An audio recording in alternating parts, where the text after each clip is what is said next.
This has been going on for a very long time, and it all has to be exposed.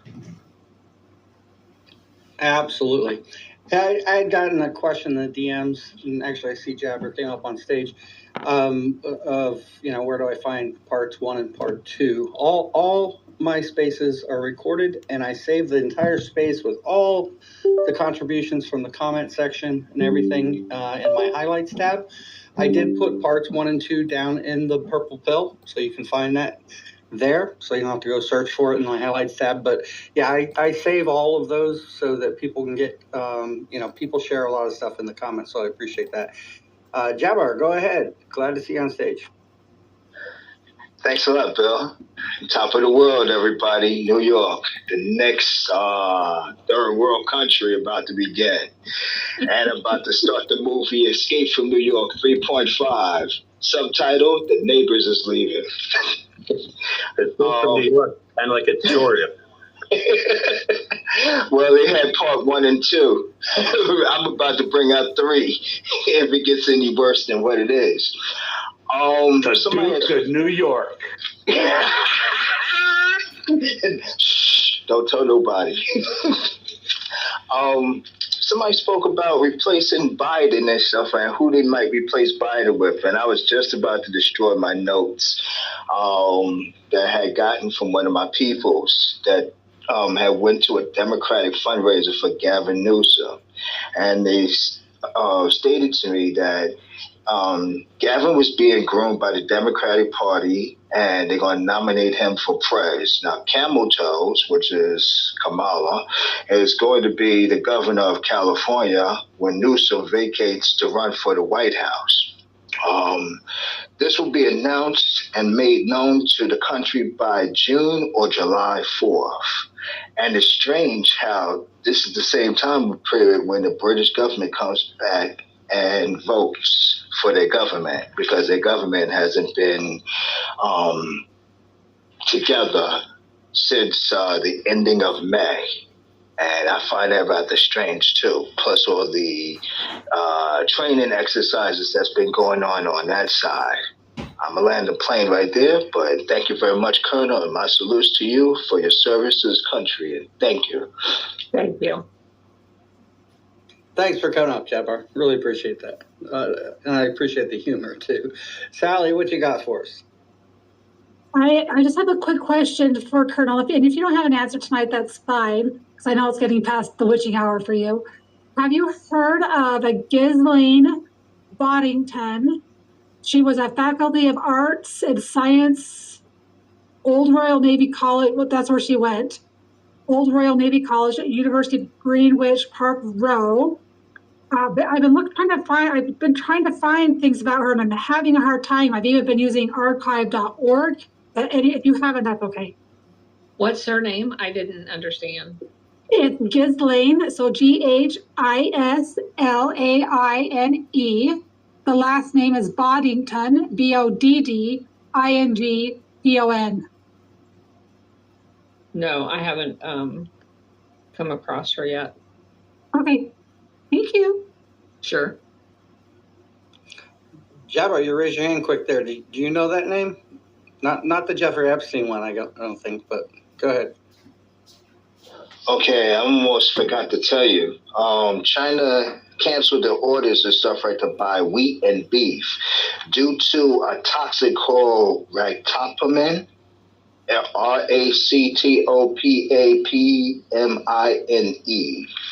I don't know nothing about that, so if anybody got a chemistry background in that, they could give me some insight on it. Thank you very much. Don't eat it. That's my chemistry. Just don't eat it.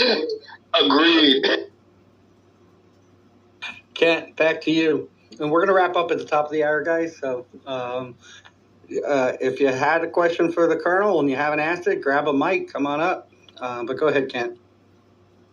Yeah, I'll direct it to the Colonel. I have a lot of respect for the military. All my family are military except me. My father, Black Watch, and da-da-da. The question I have for the Colonel, do you believe that, you're a Colonel, so you've been at a high level, you've seen some sensitive stuff. do you believe that, regards, these types of covert programs, which relates a little bit to my field, UAP, do you think we'll reach a stage where the actual decision makers, the people who are making the decisions from the military standpoint, engaging contractors, doing special operations, will we reach a point where they can justify the decision-making process to the Congress? Because at the moment, what it appears from an outsider's point of view is the issue is not that people don't know about it. People know about these special programs. The issue seems to be that there seems to be an understanding that even the president doesn't have the right to have access to all these programs. So my sort of question is, under the premise that whether or not you like the president's a different story, I'm talking about the position.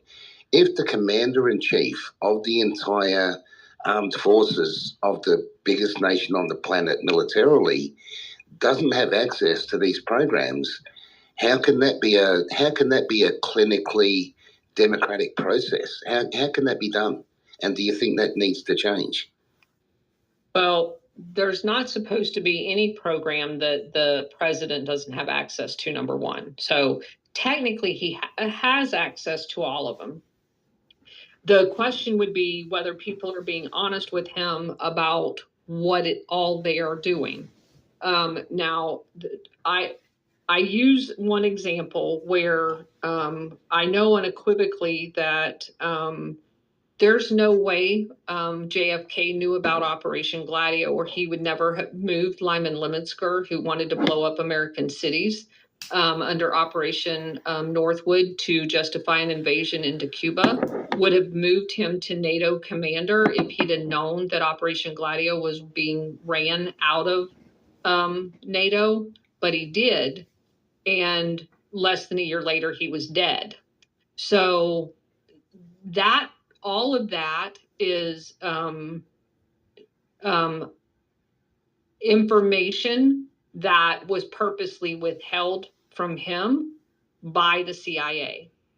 So there is a certain level of trust that you have to have in your government when you become the chief executive officer. I mean, it'd be like going into, I don't know, like Boeing and being the CEO and having a former subsidiary portion of your company that is now branched off to be its own company, sourcing inferior metal into your aircraft and not telling you, and then shit happens to your aircraft.